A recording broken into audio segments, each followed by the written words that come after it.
making progress, staying on point with something, and every time I overthink something, I think that might be one of the worst things you can do. But the few times that I've managed to I did what I wanted to do, I spent my time the way I wanted to, and it always went the best when I wasn't overthinking it. I just wanted to do something, and so I did it. I didn't put a ton of time into planning and going over every little detail. It was just like this one big thing just seemed so obvious, and so I would do it. And like I said, it wasn't just it's not because I was doing something very off the cuff.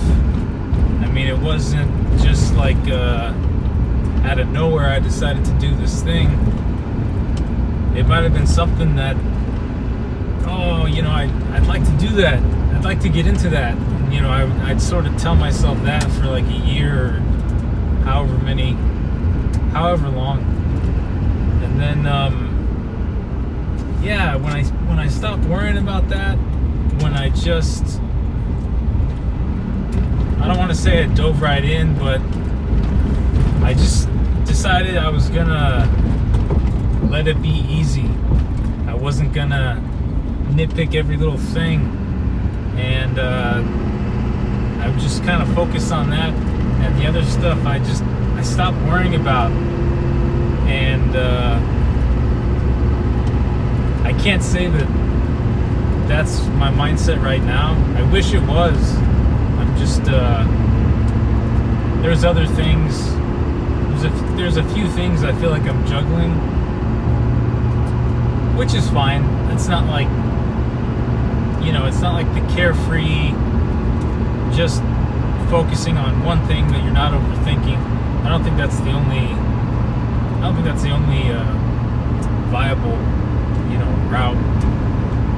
But I sure remember it felt pretty good. It felt good. I remember I'd go to lunch with my friend or something, and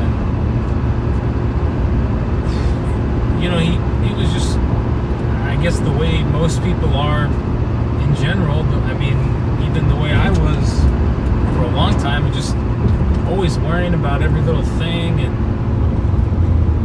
I'd sort of just gotten over that. I didn't really, it wasn't a need of mine that I had to have all these little things resolved or worked out. And as I've said before, and I'm going to continue saying it, talking always seemed to make things worse.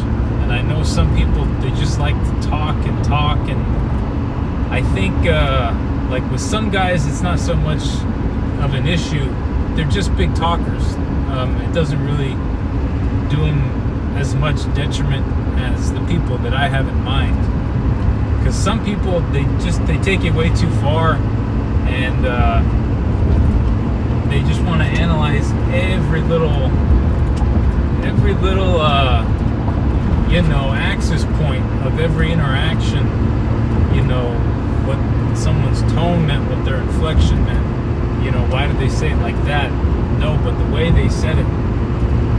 And all those things are actually, they need to be taken into consideration sometimes, but most of the time I don't think so. Most of the time, the simplest explanation, as they say, is usually the correct one.